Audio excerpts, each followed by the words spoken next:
Jueves 30 de enero. Saludos, señoras, señores, bienvenidos como cada día a este espacio, a esta revista de prensa, a este paseo que damos cada mañana por los kioscos reales, los virtuales y los kioscos físicos. Un paseo en el que hoy, como cada jueves, nos acompaña Alfonso Alba. Alfonso, bienvenido. Muchas gracias. Director, como saben, del diario digital Cordópolis. Bueno, hoy información coincidente a algunos periódicos, bastante coincidencia, y la educación está, bueno, se puede decir que aparece en todas las portadas. Por ejemplo, en el diario Córdoba se ha dado un nuevo centro, el de Turruñuelos, que ayer visitó el consejero Javier Imbroda. Estuvo en Córdoba para un par de cosas y entre ellas visitó el colegio Turruñuelos. Ven el titular: Educación quiere reubicar a los alumnos de nuevo Turruñuelos antes de junio. En el diario El Día es la foto que han escogido para la portada, una foto que no tiene firma. El nuevo colegio de Turruñuelos titula, y en esa visita que le decimos, este colegio está frente a las piscinas, nuevas piscinas que están frustradas del Parque Figueroa, para que se hagan una idea de por dónde anda. Las obras estarán concluidas a finales del próximo mes de febrero. Y el diario ABC, también de educación, sobre educación, escoge el tema con el que ya vienen avanzando cada día, el del nuevo reparto de áreas de influencia o zonas de influencia para la matriculación de los chicos, de los alumnos y alumnas. Educación defiende la supresión del área de escolarización del centro, titula el diario ABC. Bueno, empezamos por el principio, por aquí, por ABC, por el último, porque igual nos lleva a lo anterior. Llevamos ya varios días oyendo, Alfonso, cómo se van a cambiar las zonas de influencia, aquellas zonas que dan más puntos a la hora de elegir un centro, cuando queramos matricular sobre todo las primeras matrículas de nuestros hijos. Y hay un pequeño lío con esto, porque en principio el año pasado había 9, luego dijeron que se acaban 7, ahora dicen que 6, y sobre todo lo más extraño quizás es que el centro desaparece como área de influencia, se trocea y se reparten en las zonas más alejadas, con lo cual tiene, quizás, no sé si tiene un efecto perverso, y es que habrá personas que les corresponda a ese centro en su influencia, pero estarán lejísimos con muy pocos puntos. No sé cómo se acabará resolviendo el asunto. Sí, me parece una noticia muy interesante. La intención que tiene la Junta de suprimir ese área de influencia, el centro de Córdoba, es enorme. Uno de los, de hecho, históricamente declarado, es el más grande detrás del de Bolonia, pues, según la UNESCO, ¿no? Hay muchísima gente que vive en el centro de Córdoba, creo que las últimas cifras hablaban de más de 30.000 personas, y por tanto es un área de influencia clara, que así como se ha venido estableciendo a lo largo de los años, para que los padres puedan llevar a sus hijos a un colegio público. ¿Qué es lo que la consecuencia de todo esto? Pues que los padres que no quieran salir del centro para llevar a su hijo a un colegio, entre comillas, de los alrededores del centro, de otros barrios, pues van a tener que optar por el colegio concertado, que sabemos que los colegios concertados están llenos, el centro está lleno de colegios concertados y de colegios privados, pero hay una gran déficit, una gran merma de colegios públicos. Creo que está el colegio de López Diegues, creo que está el colegio de San Lorenzo, y para ustedes contar, ¿no? Porque antes había una especie de centro público que dependía del ayuntamiento, la escuela Félix Ortega, luego está el colegio Luciana Centeno de San Agustín, que está cerrado. Son dos edificios que siguen existiendo pero están cerrados porque hay una competencia, desde mi punto de vista, muy notable, muy importante, de los colegios concertados y una gran presión. Y bueno, al final la opción que tienen los padres que viven en estas zonas es o llevar a su hijo, si tienen plaza, a López Diegues, al colegio de San Lorenzo, o directamente optar por el colegio concertado. Y Colón también, el colegio grande que también está en el área. Sí, bueno, está en el área centro, pero digamos que hay que salir extramuros, ¿no? Como dice nuestro compañero Jesús Cabrera de La Voz de Córdoba. Esta información que todavía no se conoce con concreción, porque falta definir las áreas, o sea, se han repartido un poco por barrios, pero nos falta saber qué calle corresponde a una zona y qué calle corresponde a otra, porque tú decías, el centro es muy grande, pero no sabemos cómo va a quedar el centro, porque el centro es grande, pero es verdad que si tú te quedas en lo que es el centro histórico, la Jerquía y la Medina, hay mucha gente, pero si sacas la Jerquía, por ejemplo, ya no es tan grande. Hay quien piensa que aquí se está mirando al colegio como dice concertado, sobre todo a salesianos, que sin incluirlo en la zona centro, algo que pilla un poco retirado, salesianos de, no sé, de la calle Cruz Conde, por ejemplo, ¿no? Y luego los barrios, yo estoy mirando y, por ejemplo, los barrios de Poniente Norte se unen con los barrios del Brillante, de la Sierra, es decir, que una persona que viva en Isla Fuerteventura puede acceder al colegio del Brillante, que parece retiraete también. Me parece un poco pillado con pinza este nuevo reparto, a falta de concreción, como digo. Desde luego, yo esta mañana he leído una noticia que me ha llamado mucho la atención, que es una propuesta de la alcaldesa de París, que se llama París a un cuarto de hora, ¿no? Y es una ordenanza que prohíbe que haya un colegio a más de 15 minutos de distancia donde están los niños. A mí me gustaría calcular de distancia andando o de distancia, creo que en coche no, es andando. A mí me gustaría saber a qué distancia están esos colegios de ese área de influencia y como tú comentas, ¿no? Yo creo que desde la calle Cruz Conde o por poner un poco centros más retirados de la calle Concesión hasta Salesianos creo que hay 20 minutos, incluso andando, o sea, en esta tendencia que tienen todas las ciudades a intentar ser más sostenibles e intentar que los movimientos de los ciudadanos sean también cercanos, donde se priorice y andando, que es muy sano, o ir en bicicleta en contra de los grandes desplazamientos que vemos que se hacen en coche, parece que aquí va a la inversa, ¿no? Sí. Parece que lo que estamos fomentando es escolarizar a los hijos lo más lejos posible de tu barrio, porque a lo mejor no te gusta el barrio donde vives y tenés que llevarlos todas las mañanas en coche, y me parece un gasto innecesario. Hay dos elementos que yo lo comentamos en la redacción ayer. Uno de ellos, el que habla Alfonso, el de la movilidad. Hay un empeño del ayuntamiento, al menos lo ha habido hasta ahora, de evitar, por ejemplo, el tráfico por Alfaro. Si nosotros aceptamos que todos los colegios de las tendillas, los que sabemos que están en esa zona, vayan los chicos y chicas vayan en coche, no será fácil cerrar el tráfico al Faro. Y luego otro factor que creo que también está cambiando con el tiempo, y es la vinculación del chico a su barrio. Es decir, no es lo mismo que un chaval tenga a su amigo del barrio en el colegio, que tenga amigos del colegio y amigos del barrio. Luego nos quejamos de que no hay chavales en la calle jugando. Es que no se conocen, o sea, que van a un colegio que está en la otra punta de Córdoba. Claro, o sea, además el proceso de socialización del niño es en el recreo, claro. y cuando vas al colegio, cuando vienes del colegio, cuando eres pequeño y vienes con tus amigos y vienes charlando de tus cosas sin que te molesten tus padres, y luego a lo mejor pues eso, pues quedas, ¿no? Y casi siempre cuando venías con alguien del colegio porque vive cerca de donde tú vives, y luego pues es fácil, ¿no?, que te salgas con él a jugar a la calle o que vayas a su casa a visitarlo. Y es verdad que por desgracia estamos viendo, yo conozco casos concretos de niños que viven, en fin, en el polígono Guadalquivir y que tienen el colegio en la sierra. Y por supuesto sus amigos están en la sierra y para verlos necesitan un coche, y un niño en un coche no puede ir a no ser que lo lleve su padre. O sea, es verdad que me parece que estamos desestructurando, ¿no? Con este, permíteme la palabra rollo de que los padres tengan libertad para elegir el colegio de sus hijos, estamos desestructurando la ciudad.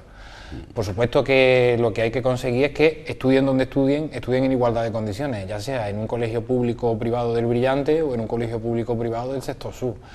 Pero esto de que, bueno, a mí me gusta más aquel cole porque me cae mejor ese profesor, creo que desequilibra mucho. Creo que habría que ir eliminando los factores que diferencian un colegio de otro: infraestructura, equipamientos, el profesorado, los accesos, el que esté el colegio con aire acondicionado, que tenga, en fin, lo que ahora mismo está volcando padres a un sitio y hacer otro, y luego el tema de la concertada, que creo que es lo que más volca la decisión de un padre a un lado o al otro. Ayer decía, estuvo en Córdoba, en Broda, consejero de Educación.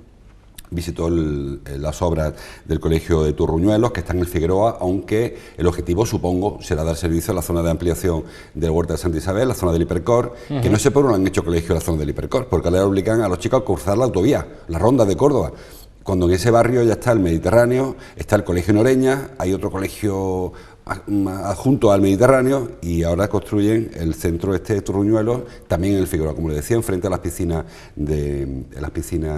estas que están cerradas del Figueroa. Esa zona es una zona de ampliación, una zona de proyección de la ciudad, la zona de Poniente Norte sobre todo, Huerta de Santa Isabel, la ampliación de Miralbaida, que también hay unos proyectos por allí, y parece que ahí va a ser una zona donde se necesite dotación, suelo dotacional. Con lo que significa esto, yo siempre lo comento, el centro se está quedando sin población, vamos creciendo la ciudad, y cuando crece la ciudad obliga pues esto, a hacer colegios, a construir institutos, ambulatorios, centros de salud, centros cívicos. Desde luego, y si hay un sitio donde está aumentando la natalidad es en ese barrio, y por eso es esa necesidad que hay de colegios. De todas formas, muchas veces los datos nos quitan la razón a las percepciones que solemos tener. Hay una estadística, al hilo de el área esta de escolarización del centro de Córdoba, que dice que hay una parte de Córdoba que, en contra de lo que pensamos, no ha perdido población, sino que la ha ganado. Y que no solamente la ha ganado, sino que están empezando a nacer más niños de lo que nacían hace años. Y esa es la zona centro. Hay una especie de tendencia que se empezó a dar a principios del siglo XXI, que es la de que muchos cordobeses optaban por volver al centro, ¿no? Después de muchos años en los que sabíamos que el centro estaba saturado y hacinada la gente en casas patio, ¿no? Pues poco a poco optaron porque, bueno, pues en el centro no se vivía mal porque estaba cerca de todo, ¿no? Y esa tendencia está provocando que aumente la población también. Y volvemos a lo de antes. Si está aumentando la población, ¿por qué ahora no apostamos por colegios públicos también en el centro de la ciudad? Que por supuesto que en la zona de Turruñuelo es muy necesario y está en una gran demanda, porque creo que hay una ratio en un colegio que hay por allí, el Colegio Mediterráneo, que cumple todas las normas, ¿no? Hay muchísimos niños metidos en ese aula y ahí hacen falta colegios. Pero es verdad que muchas veces entre que decides dónde vas a construir el colegio, lo construyes y de repente lo dotas, ha pasado tanto tiempo que a lo mejor ya no hay niños. Cambia la tendencia urbanística. Eso es. Que, por cierto, el ayuntamiento tiene la obligación de prever, de anticipar y de dotar la zona donde quiere que la ciudad crezca. La ciudad no crece arbitrariamente. La ciudad crece donde se ponen en uso parcelas, donde se conceden planes de urbanización. Es decir, que el ayuntamiento se decide que se cree la ciudad para un lado, no puede ser después que sorpresa que tengo que hacer un colegio. O sea, eso está previsto porque tú has dado licencia. Si quieres rehabilitar el centro, habrá que dar licencia de rehabilitación del centro y no, por ejemplo, como dice hoy Cordópolis, otorgar licencia para un edificio de 37 apartamentos turísticos en la Extendilla o junto a la Extendilla, que parece que son un poco lo uno y lo contrario, ¿no? Quiero recuperar el centro para los vecinos, pero al mismo tiempo dejo abierta una puerta que, bueno, a ver hasta dónde se llega a la apertura, a ver si algún día nos arrepentiremos de tanta apertura. Bueno, yo con estos temas tengo también mis dudas, no tengo claro muy bien si está bien o está mal que, por ejemplo, se concedan licencia para construir 37 apartamentos turísticos ahí. El edificio al que se le da licencia es el que está justo encima del antiguo bingo de Palacio del Cine. El Palacio del Cine. Y es un edificio que lleva abandonado, yo creo que lo he visto abandonado siempre, o prácticamente siempre, no se puede llevar 20, 30 o 40 años. Bien, es verdad que gracias al boom de los apartamentos turísticos se están rehabilitando muchísimas zonas que estaban abandonadas en el casco histórico y que eso ya se queda rehabilitado, ya digamos que conservamos, ¿no? Esos inmuebles y no nos vienen abajo, porque la pinta que tiene, por ejemplo, este sitio donde ahora se va a construir los 37 apartamentos turísticos es de gran deterioro y de incluso riesgo de caída de fachada, etcétera, ¿no? Eso ya se queda restaurado y en el momento en el que a lo mejor, pues yo que sé, haya una crisis turística, me imagino que estos propietarios pues, dirán, pues, o alquilo o vendo como piso normal, como vivienda, y esto estará a disposición de todos los cordobeses. El problema es que parece que esto no tiene fin y parece que el turismo no para de crecer y que, por supuesto, hay que alojar a los turistas que se quedan a dormir. Y llega un momento en el que se convierte todo en monocultivo. Como todo en la vida, en el equilibrio está la virtud, y creo que el ayuntamiento sí que debería empezar a establecer determinadas zonas turísticamente saturadas por apartamentos, sí, y que igual que ha hecho una moratoria para la concesión de licencias en las casas de apuestas, se establezca una moratoria en determinadas zonas de la ciudad para no dar más licencias para apartamentos turísticos. Ratio, establecer ratio por habitante o por calle, no sé cuál sería la solución, pero es que hay zonas de Córdoba que son para turistas solo, que a las 8 de la tarde cierran. O sea, que es que el barrio se queda muerto a las 8 de la tarde porque los turistas se han ido o están durmiendo o entre semanas, y es que prácticamente echa la persiana del barrio. Desde luego, y la consecuencia es el otro tema que publicamos hoy, que es el del precio del alquiler. Resulta que el precio de alquilar un piso en Córdoba es hoy prácticamente el mismo que cuando se alcanzó el máximo antes de la crisis inmobiliaria. O sea, en mayo del año 2007, cuando todos estábamos locos pidiendo hipotecas por encima de nuestras posibilidades y pasó lo que pasó, alquilar un piso de 90 metros cuadrados en Córdoba creo que costaba 660 o 660 y algo euros al mes. Ahora ese mismo piso está en 640, 645, o sea, los sueldos, por supuesto, no se han recuperado, no solo de aquella época, y el alquiler sí que se ha vuelto a disparar. Estamos expulsando a miles de jóvenes cordobeses que tienen su primera oportunidad de salir de casa alquilando un piso, en pareja, ellos solos, con amigos. Los estamos expulsando del mercado del alquiler mientras no paran de construirse viviendas de apartamentos turísticos. Que, hombre, claro, ¿qué es más rentable? Pues por apartamento turístico por noche yo me imagino que la media que cobran tirando por lo bajo son 80 o 90 euros. No arriesgado sobre todo. Muchas veces el propietario lo hace por evitar riesgos porque, bueno, hay quien piensa que mete a un inquilino que luego no le pague, como lo saco. Los otros es que llegan el jueves, toma la llave, te vas el lunes, no quiero problemas y ya está. Y a lo mejor tiene una rentabilidad mayor encima, aunque hay épocas muy bajas de turismo en Córdoba que se quedan cerrados, pero me da un poco igual. Claro, y mientras tanto, entre comillas, es lo que tú comentabas al principio, destrozamos la ciudad, porque es verdad que tú ahora pasas por la judería un domingo por la tarde y parece que es que tenemos el coronavirus, ¿no? Que es que está la población encerrada en sus casas porque es que no hay nadie por las calles. O sea, y es como un globo, ¿no? A mí me recuerda al casco histórico un globo que se hincha en determinados momentos y luego se deshincha y se queda totalmente vacío, y eso no puede ser bueno. Quizá el Alcázar Viejo es uno de los barrios que se están viendo más afectados de eso. Yo recuerdo hace años las mujeres tomando el fresco y ahora muchas casas patio que se han convertido en pequeños tiendecitas, museitos de patios que cuando llega la hora de cerrar se cierra y aquí pasa, no hay coches, todo es como muy de cartón piedra, muy para que los turistas paseen por ahí. Sí, es un escenario. Yo recuerdo haber ido a visitar amigos que habían alquilado habitaciones o pisos en las casas patio de San Basilio. Yo ahora mismo creo que no conozco a nadie que viva allí. No sé, y si vive alguien es un héroe. Yo alguno conozco todavía. Bueno, más cosas. Trae el diario ABC hoy en la portada, en la página 2, la Junta confirma el precio de 3 euros para visitar la ciudad califal de Medina Zahara. Saben que es una reivindicación histórica de mucha gente distinta el de cobrar un precio por Medina Zahara. En su día tuvo su problema porque hubo su polémica entre los directores que querían que aquello fuera más yacimiento que monumento, los que querían más turistas y menos investigadores, y quizás se quedó siempre un poco fuera el tema del precio porque, sobre todo en la época de Vallejo y tal, dice, mira que es que esto es un campo de trabajo, que no queremos pasar chinos uno detrás de otro. Al final creo que con un criterio, creo que acertado por el tema de la supervivencia del yacimiento y por un poco intentar poner un valor, se cobra un precio por entrar ahí. No sé, ahora habrá que ver si eso es positivo o será negativo para la visita. Bueno, claro, depende de a qué dedique el dinero. A mí me parece que lo que es gratis no tiene valor y no sé, y lo dice uno que dirige un periódico que es gratis, pero creo que la gente no valora las cosas hasta que no paga por ellas. Evidentemente Medina Zahara es una maravilla que para todos los europeos no costaba nada y para los de fuera de Europa creo que costaba unos 50. Es un yacimiento que a nadie se le olvide, que son unas ruinas en las que todavía nos queda por conocer y por excavar el 87% de lo que no vemos, que está bajo tierra. Es verdad que se han hecho muchas prospecciones geomagnéticas, se sabe aproximadamente qué puede haber en cada uno de los sitios, pero todavía tienen que salir muchísimas cosas en Medina Zahara.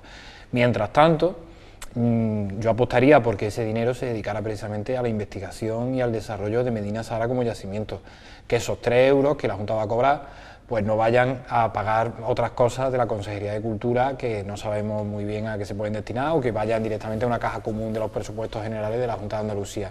Estos precios tienen que ser finalistas, igual que si se cobran 3 euros por entrar a la sinagoga, que creo que también se va a empezar a cobrar a partir de ahora, o al Museo Arqueológico, pues que todo eso se reinvierta dentro de la sinagoga. Ahora mismo se va a construir, creo que un centro de interpretación junto a la propia sinagoga, y que ojalá se financie con estos recursos, aparte de que evidentemente se trata de patrimonio, se trata de cultura y hay que destinar recursos públicos para su mantenimiento. Pero no sé, por hacer una cuenta, creo que Medina Zahara tiene 300.000 visitantes al año, multiplicas por 3. Sale 1,7 millones. Claro, con 1 millón de euros no solamente mantiene Medina Zahara, sino que financia proyectos de investigación, que un proyecto de investigación arqueológica lo que está haciendo el Instituto Alemán y la Universidad Autónoma de Madrid, que a los cordobeses se nos tenía que caer un poquito la cara de vergüenza porque vienen de Madrid a investigar Medina Zahara, no lo estamos investigando nosotros, y de Alemania, pues creo que la última prospección no ha costado más de 100.000 euros. O sea, si tenemos 1 millón, la mitad es para mantenimiento de la estructura de Medina Zahara y la otra mitad se puede dedicar perfectamente a seguir conociendo el yacimiento. Habrá un día en el que se cree el patronato, que todos estamos esperando, se cree un patronato que independice un poco, que saque Medina Zahara del debate político, que saque Medina Zahara del presupuesto de la Junta de Andalucía y que le permita la autonomía que tiene, por ejemplo, la Alhambra de Granada, que hay un patronato hombre, que funcionará mejor o peor, porque eso también tiene su historia, pero al menos sí que está dirigido por técnicos y no por políticos, y sí que se sabe que el dinero que entra, el millón de euros que entra, no sale, o sea, debe quedar allí. Hay veces que el de la Alhambra salió malamente, pero bueno, eso son excepciones. Yo a ese patronato iría incluso a más, sería más ambicioso, como por ejemplo ocurre en la ciudad de Roma, ¿no? En la comuna de Roma. Sería un patronato donde debería estar Medina Sahara, pero donde tendría que estar la mezquita principalmente, porque es el gran atractivo turístico que tiene la ciudad, donde tendría que estar la sinagoga, donde tendría que estar el Alcázar, donde tendrían que estar los museos, y donde se estableciera de verdad un plan ambicioso en el centro de recepción de visitantes. Le dijeran a los turistas: toma, una tarjeta vale 20 euros, con estos 20 euros puedes entrar en la mezquita, puedes entrar en Medina Sahara, tienes para subirte en todos los autobuses, este es el taxi o el tren que te va a llevar a Medina Sahara, y aquí tener espectáculo para la caballeriza. Y que todo estuviera gestionado, por supuesto, vigilado desde lo público, pero gestionado de la manera más independiente posible. Tanto el dinero como la interpretación de todos esos bienes culturales y patrimoniales que son vitales para la supervivencia de un turismo de calidad en Córdoba. Hablando de patrimonio, trae hoy el diario Córdoba, el otro día Cordópolis, lo leímos ayer en Cordópolis, la restauración del Rescatado, del Señor de Córdoba, que le llaman. El Rescatado a examen, titula el diario Córdoba. El señor de Córdoba será retirado de 2 semanas del culto para ver su estado de conservación. Yo, en el caso del Rescatado, sabemos que es una obra muy peculiar, una obra artística, me refiero ahora, al margen de cualquier sentimiento religioso.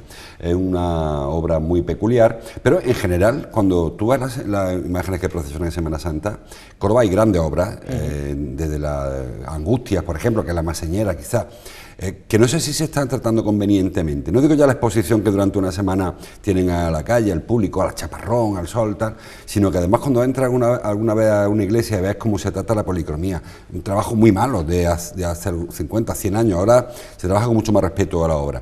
No sé hasta qué punto hay una obligación por parte de las agrupaciones, las cofradías, las hermandades, de sostener un patrimonio que excede al patrimonio, decía yo, al religioso, que es un patrimonio artístico, y no sé si está haciendo eso convenientemente. Bueno, claro, esto es como cuando declara un bien de interés cultural, ¿no? Al fin y al cabo, la última palabra siempre la va a tener la Consejería de Cultura y los técnicos de la Consejería de Cultura. Lo que pasa es que entramos en un terreno muy peligroso, ¿no? ¿A quién pertenece la obra? Si nos pertenece a todos los cordobeses o le pertenece a la hermandad que la custodia. Son obras que se han creado para ser exhibidas en la calle.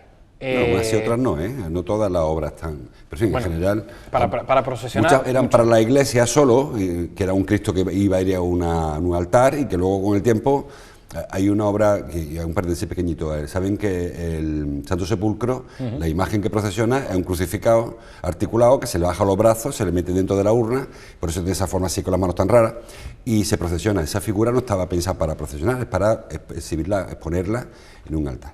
Bueno, a más es un poco lo que vengo a decir. Creo que hay obras, por ejemplo, que hay que tomárselas muy en serio, pero esto no es un tema de la Semana Santa de Córdoba, esto es un tema de la Semana Santa en general, como por ejemplo el Cachorro de Sevilla, donde ya se ha generado incluso este debate. Por supuesto, la Angustia aquí en Córdoba y el caso del Rescatado también.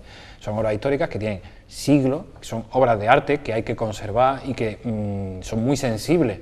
Si la Gioconda está en el Louvre con sensores para que cuando sube una décima la temperatura ya se prohíbe la visita de la gente, no se vaya a alterar el pigmento y demás, estas obras salen a la calle, se mueven dentro de la iglesia, se le colocan velas en las proximidades, o sea, digamos que están bastante trilladas, ¿no?, por el uso que tienen.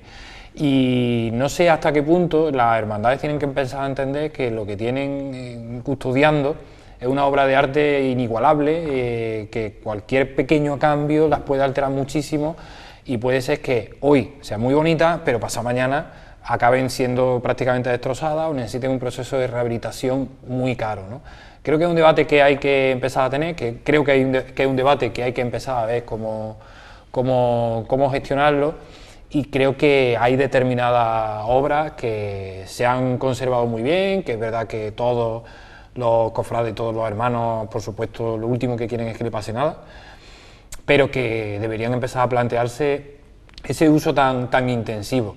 Y luego, por supuesto, en el momento en el que no solamente hay un leve riesgo de lluvia para poder salir a la calle, sino incluso cuando hay mucha humedad en el ambiente. eso perjudica mucho a estas obras. Esas salidas a veces tan extraordinarias o incluso tan habituales en Semana Santa deberían empezar a cuestionarse un poco, sobre todo por el daño que se puede provocar ese patrimonio. El patrimonio más nuevo, el de Martínez Cerrillo, el de Jurado, Miguel Ángel Jurado, están hechas ya pensando en otra utilidad, pero esta obra del gótico, como en el caso de La Caridad, por ejemplo, Cristo de la Caridad, o hablamos antes de Juan de Mesa, de Juan de Mena, yo creo que no son obras que se concibieron en su día para exponerla a la lluvia, eran obras que estaban allí en su altar, muchas veces eran para unos gremios y tal, tiene otra historia. Y a lo mejor le hemos dado un uso que no es el conveniente y sobre todo le hemos dado unas soluciones, porque en su día se trataba todo de barnizar la obra, de meter capa y más capa de policromía para intentar protegerla, con buena voluntad supongo, pero con un oficio regular que ahora hoy está muy cuestionado por los restauradores. Sí, desde luego, hombre. Y aquí yo creo que es la administración la que tiene que dar un paso adelante, ¿no? Y de hecho, ahora que está al frente del Instituto de Patrimonio Histórico de Andalucía, Primo Jurado, que sabemos que es un gran cofrade y que es un gran seguidor nuestro, lo animamos a que aquí en este asunto tomen toro por los cuernos, porque no será nada sospechoso de ir contra la Semana Santa, ¿no? Sino se trata de ir a favor, ¿no? Porque es verdad que a lo mejor una iniciativa de este tipo la toma un político de Izquierda Unida y todo el mundo pensaría que lo que quiere es retirar las obras de la Semana Santa de Córdoba y no protegerlas, que es para que, en fin, que tenemos que pensar, no en nosotros, sino que estas obras nos sobrevivan generaciones, generaciones, generaciones. Sí, hemos procurado tener mucha relación con la Quinta Angustia, como saben, hay una obra muy singular en la iglesia de la Merced, muy interesante y que él mismo ha dicho muchas veces que no debe procesionar por las condiciones que tiene, que presenta la talla, se saca a veces por ahí por Colón, pero con mucho miramiento y con mucha precaución. Bueno, más cosas, que se nos echa el tiempo encima. Dice el diario Córdoba, autorizados 37 puestos de caracoles a partir del 21 de febrero. Hubo su polémica en este asunto, sobre todo cuando el Consejo de Ciudadanos pidió que se velara por los veladores, o sea, que aquello no fuera una intromisión, una invasión, como ocurre en otros lugares, que se invaden plazas enteras, y además competencia desleal, que a veces hacen estos puestos hacia establecimientos de hostelería que están todo el año, que también venden caracoles, muchos de ellos, y se encuentran con que le colocan delante de su tienda, de su establecimiento, un puesto durante 6 meses, porque al final empiezan ahora en febrero y están hasta finales de junio, algunos de ellos, o todo ellos. O sea, son 5 meses prácticamente lo que están colocados allí. Sí, desde luego. Además, este año son 8 menos que el año pasado. Creo que hay una crisis ahí en el sector del caracol que habría que analizar en profundidad y no sé muy bien las consecuencias, la verdad. Pero es verdad que muchos vecinos se quejaban, no solamente por la competencia que pueden desarrollar otro tipo de establecimientos regulados, que pagan su licencia por la ocupación del espacio público a través de los veladores, etcétera, sino también por la molestia que supone tener, porque no deja de ser un kiosco casi al aire libre, ¿no? En muchas plazas se monta, digamos, la cocina de una manera más o menos provisional, pero por supuesto todos esos olores, todos esos ruidos y demás acaban afectando a los vecinos, y es un poco lo que se estaba pidiendo, que se negociara con ellos y que se negociara también con los hosteleros como se venía haciendo hasta ahora. Parece que no ha ocurrido de esta manera este año y el Movimiento Ciudadano pues lógicamente se ha quejado. Y ya veremos a ver exactamente dónde se coloca, sabemos los lugares, pero no sabemos el sitio exacto en el que se van a colocar cada uno de esos puestos. Entendemos que todos cumplirán la ley y que además no estarán cerca de bares, como fue como lo que se negoció en el mandato anterior. Y como son menos, me imagino que habrá menos polémica también. Bueno, pero se quedan 9 ubicaciones sin conceder porque serán las menos atractivas. O sea que yo creo que donde estaban las polémicas, eso es lo que tenemos en la cabeza, los 2 o 3 puestos que son más señeros, que llevan más tiempo. Dice que no se estén cerca del bar, bueno, pero hay algunos puestos que tienen que las terrazas casi que se juntan, ¿eh? Es verdad que el bar está en una acera, el kiosco la de frente, empieza a arrimar mesa cada uno y al final no sabe a quién le corresponde cada uno de las mesas. Bueno, como estamos casi fuera de hora, vamos acelerando en cultura. Ayer el C3A envió nota de prensa con la programación y con un par de asuntos muy señalados. El día titula el C3A llenará de contenido con 8 exposiciones y el Córdoba habla de una de ellas, señala la de Juan Serrano. Hemos hablado nosotros muchas veces aquí del tema del equipo 57 y de la necesidad que tiene Córdoba de reivindicar, la obligación que tiene Córdoba de reivindicar la figura del equipo 57 y de Juan Serrano, por ejemplo, o de Cuenca, que son los más cercanos a nosotros y los que, bueno, algunos que siguen activos de este equipo, que fue en su día tan vanguardista y que está un poco ahí apartado, abandonado de... Desde luego, y que tiene una obra tan importante. Pues Juan Serrano tiene muchísimo que ver con el C3A, porque fue uno de los miembros y además de los más activos del consejo asesor que creó la Consejería de Cultura, entonces en manos de Carmen Calvo, para diseñar lo que iba a ser el C3A, que muchas veces no sabemos exactamente a qué se iba a dedicar cuando se estaba construyendo, los periodistas los primeros no nos lo explicaban bien, y el CETREAS fue concebido como un enorme espacio de trabajo para el arte contemporáneo. Por eso esa mole de hormigón, en el que el suelo también es de cemento, ¿no? Precisamente para que cuando se estuviera trabajando fuera fácil de limpiar y las paredes incluso pudieran tener muchísima tralla, ¿no? Juan Serrano tiene muchísimo que decir sobre el arte contemporáneo, a pesar de su edad. No olvidemos que tiene 91 años, pero se conserva como un chaval, tiene una mente de 30, vamos, es impresionante. Lo de Juan Serrano es espectacular. Y también lo de Juan Cuenca, ¿no? Son dos ejemplos vivos del equipo 57 que tenemos en Córdoba, que los tenemos que disfrutar, que tenemos que aprender mucho de su obra, porque gran parte de su obra forma parte de la ciudad, aunque no nos demos cuenta, está en la ciudad. Por ejemplo, el Boulevard del Gran Capitán es de Juan Serrano. La estatua de aquella de los cubos también es diseño de Juan Serrano. Los kioscos que hay en el Boulevard del Gran Capitán, los bancos, hay muchísimas cosas que son el obras... Salam, esa estructura, ese monumento metálico que hay en el Miraflores también es del equipo 57. También es del equipo 57, y bueno, de Juan Cuenca es la restauración del Puente Romano y del centro de interpretación, el centro de recepción de visitantes de la mezquita. Pues sí, somos capaces de homenajear y darle su valor a este equipo en vida, que no ocurra como Grupo Cántico, que hoy que se cumple, bueno, ahora se han cumplido 2 años de la muerte de Pablo García Baena, hoy hay un acto de homenaje, parece muy bonito, pero quizá un poco tardío cuando realmente no queda nadie del equipo de Cántico ya para disfrutarlo. Me he dejado el titular diario El Día, lo he visto ahora, el tema de los presupuestos muy rápidamente. El PP Ciudadanos salva el último escollo para poder presentar los presupuestos. Ya se aprobó el presupuesto de Intur, hubo que utilizar el voto de calidad de la presidenta, de Isabel Albás, porque la oposición en pleno rechazó los presupuestos, sobre todo por el oscurantismo. Denuncian falta de información, falta de transparencia en las cuentas del Intur. Luego habrá que ver si son buenas o malas, pero de primeras pusieron el veto en la falta de información. Sí, y también se aprobó el INTECO, que era el último que quedaba, a pesar de que tenía un informe durísimo del Servicio de Intervención del Ayuntamiento. Sí, el último escollo para aprobar los presupuestos, para presentarlos. Ahora hay que negociarlos con Vox. Todavía no conocemos ni el anteproyecto de los presupuestos del Ayuntamiento, que primero tienen que pasar por Junta de Gobierno y luego necesitan un mes de exposición pública y luego necesitan pasar por Pleno. Y Vox lo que ha dicho, más allá de que se haya usado el voto de calidad para aprobar estos presupuestos últimos, es que quiere que se eliminen subvenciones a determinados colectivos de Córdoba. No sé si el Ayuntamiento, el PP y Ciudadanos están dispuestos a eliminar ese tipo de subvenciones y a pagar ese precio, ¿no?, por el apoyo de Vox a los presupuestos, y creo que el debate a partir de ahora va a estar ahí. Bueno, pues habrá que ver cómo se tramitan esos presupuestos, pero no va a ser fácil, sobre todo, como decía Alfonso, hay que ver qué es lo que exige Vox. La foto del diario Córdoba es una foto que firma Sánchez Moreno para un acto de donación de sangre, que no deja de ser en Córdoba novedad, porque afortunadamente hay una generosidad en la calle que hace que estas fotos sean bastante habituales. Y para terminar, una información que publica Cordópolis, que habrá alertado a los cordobesistas.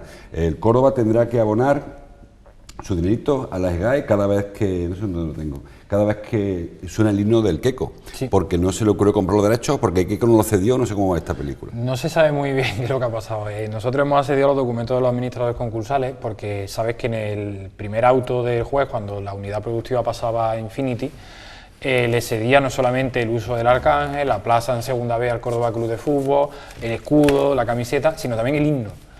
Y cuando los administradores judiciales han estado buscando en los archivos del Córdoba Club de Fútbol, se han dado cuenta de que el himno no es del Córdoba Club de Fútbol. Lo único que han descubierto fue una entrevista que Cordópolis le hizo a Queco en el año 2014, de hecho lo cuentan en el auto, en el que Queco decía que para el 50 aniversario él había creado el himno y había llegado a un acuerdo con Enrique Urizaola, por el que, a cambio de poder entrar en el palco y de tener 2 carnets del Córdoba Club de Fútbol, el himno lo podía usar el Córdoba siempre que quisiera. Pero parece que con la entrada de Carlos González, Queco salió del palco, no sabemos, por supuesto mal, y él pues se tuvo que sacar, digamos, sus carnets y demás para poder ir al fútbol. O sea, que Queco jugó en el Córdoba Club de Fútbol, en los juveniles. Por esa falta de acuerdo, al final parece que Queco no acabó cediendo, o nadie llamó a Queco para que le cediera los derechos de uso del himno tan maravilloso que creó para el Córdoba. Por tanto, lo que los administradores sí que se han encontrado es que todas las semanas que ponen el himno viene una cartita de la CAE con una factura que tienen que pagar por el uso e interpretación del himno de Keiko, que desde mi punto de vista es como si le pide a los futbolistas que no cobren por meter goles, ¿no? Al final todo el mundo tiene que cobrar por su trabajo y evidentemente Keiko creó una maravilla de himno que todo el mundo canta, que todo el mundo interpreta y que a todo el mundo le encanta. ¿Y por qué no va a cobrar Keiko? Por su trabajo, ¿no? Sí, más allá de que sea muy cordobesista y de que lo pueda hacer o no al club en determinadas ocasiones. Hay que decir que el Keiko recuperó su palco con la llegada de Jesús León, se le devolvió y se puso su nombre a una silla, a dos sillones en el palco para que pudiera el hombre volver a ver a su equipo del alma, para el que escribió el himno, donde jugó, como decía Alfonso, cuando era mozuelo. Hasta aquí llegamos. Gracias, Alfonso, por tu visita de cada jueves, gracias a ustedes por estar ahí, les espero mañana. Hasta entonces, gracias por su atención.